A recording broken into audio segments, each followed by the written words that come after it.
2 चमचे आपण शेंगदाण्याचा कूट घेणार आहे आणि त्यामध्ये आपण 3 हिरव्या मिरच्या टाकणार आहे. हे तिखटवाली हिरव्या मिरच्या नाही. आता यामध्ये पाणी टाकून आपण मिक्सरला बारीक करून घेऊ. आपण शेंगदाणे आणि मिरची वाटून घेतलेली टोपात टाकूया. वाटलेल्या भांड्यात आपण पाणी टाकून परत त्यामध्ये ओतूया. मिक्स करून बघू. याच्यात अजून पाणी ओतूया आपण. आपल्याला याप्रमाणे पातळ करून घ्यायचंय, कारण शेंगदाणे ना थंड झालं ना की थोडं घट्ट होतं, म्हणून करताना थोडंसं पातळ करायचं. आपण गॅसवर भांडं ठेवले. आता गॅस चालू करूया. आपण याला उकळी येऊन देऊ. आपलं बेसन उकळे, त्यामध्ये आपण चवीनुसार मीठ टाकूया.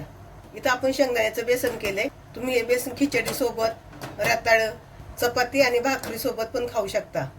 तुम्हाला हे जर उपवासासाठी नसेल करायचं तर तुम्ही याच्यात हळद टाका, म्हणजे पिवळा कलर येईल. आपलं बेसन उकळे. आता आपण गॅस बंद करू.